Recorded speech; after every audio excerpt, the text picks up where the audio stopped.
It was already 2 in the morning when I left the bar. I couldn't find a place to stay for the night, so I was forced to take the highway to get back home. It started to rain. Nothing more than the usual summer rain. The effects of the alcohol combined with the monotonous sound of rain falling on the car made me feel drowsy. I turned the radio on, but all I heard was distortion, except for a few segments of the road. I decided to turn it off. I was about to lose a tough battle against sleep when I saw him. A man covered in a heavy black coat stood motionless in the rain on the side of the road. He was probably in the same situation as me, but he had thought that he could make it to his destination on foot. I immediately felt sorry for him, wondering how long he had been waiting. Besides, I absolutely needed something to keep me awake, so some conversation would have surely helped. However, as I pulled over, I was overcome by a deep anxiety. I attributed it to the effects of alcohol, the late hour, and the usual discomfort of letting strangers into your car. Need a ride? I asked, lowering the window.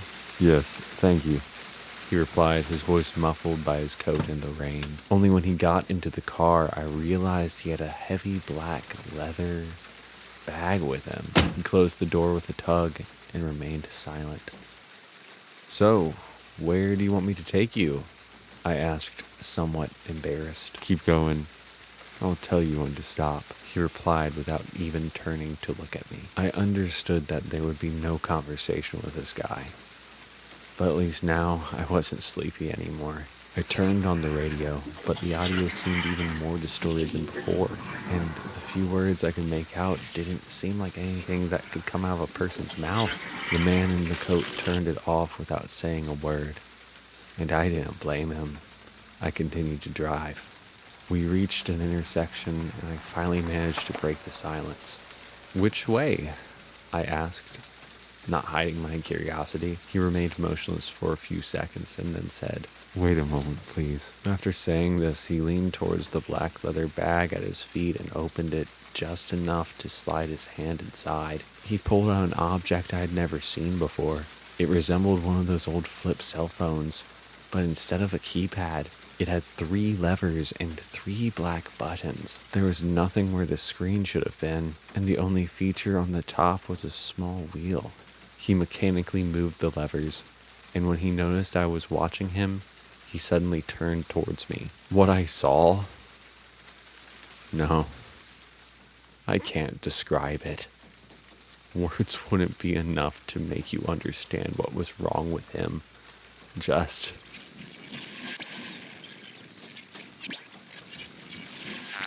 appearance, but never seen, never. I never stopped seeing him. It usually happens in my most haunting nightmares. Who is Joshua? Was that a mouth? Were those eyes? I would rather die than have another encounter with such a creature. Overcome by panic, I turned away immediately, my head starting to spin. I was sweating and feeling like I had to throw up. Only the fear of what he might have done if I reacted in any other way held me back. I put my hands on the wheel, closed my eyes, and waited. I heard the phone wheel being turned and the buttons being pressed rapidly. After about 2 minutes of this, he began to speak. My senses were overwhelmed by a voice that emitted sounds I could never have imagined. It was as if his words were the result of acoustic distortion, composed of notes and intonations that didn't belong in any human language. It was a kaleidoscope of incomprehensible sounds, each of which entered my ears and ran through my brain. I was on the verge of screaming when it all ended. I had no idea how much time had passed, but I stayed with my eyes closed for so long that it was the creature itself that brought me back to reality. "Keep driving," he said in his monstrous tone, but I could sense a hint of annoyance. My heart started beating again, and I pressed the accelerator. I had completely lost my sleep, but at least I had found religion For the past 10 minutes, I had been asking God for forgiveness for my sins. Finally, my prayers were answered. The creature firmly said, "Stop." Well, my time had come. Now that I had completed my task, I was no longer needed. I felt somewhat relieved. After all, the torture was over. I didn't want to see how the lights would go out, so I closed my eyes again and waited.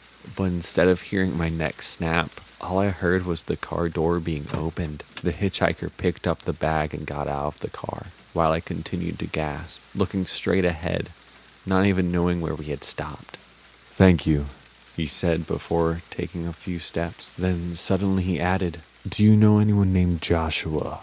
I felt his gaze burning my head, so I replied without even thinking, "No, I've never heard of him."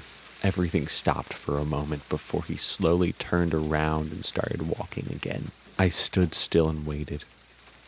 I don't know what I was waiting for. Maybe I was afraid he had forgotten something, and I didn't want him to follow me. A lot of time passed, I think, because when I finally came to my senses, I could see the sun on the horizon. Had I been on the road all night? When I started driving again, the instinct to turn around and see what kind of place a person like him had asked me to take him to almost overcame my fear. Almost. I finally got home and had a few beers. This is a transcript of the last pages of my uncle's diary. One of the versions, at least. I've read dozens by now, and this seems to be the most complete one yet. He rewrote it many times, gradually worsening in grammar and spelling until it became unrecognizable. He hanged himself a few days ago in his room, and this journal was on his desk, along with many pages made of incomprehensible gibberish, dry blood, and what looked like weird symbols. I was never very close to him.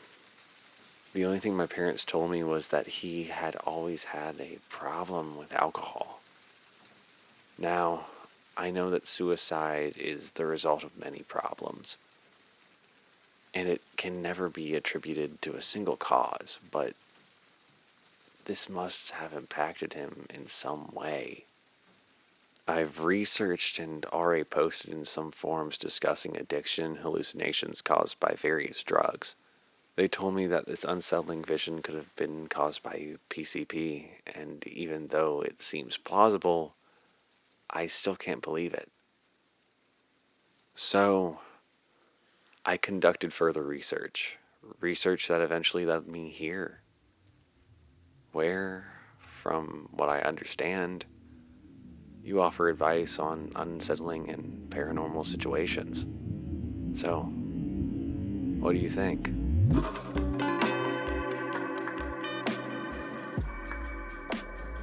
Hey guys, welcome to the end of the video. Comment end of video club if you made it this far. I'd like to thank the author, Sad Zeno, for letting me do one of their very first stories. I'm really excited to see where this goes. So, like, comment, subscribe, check out the original work, leave a few comments and upvotes on that as well.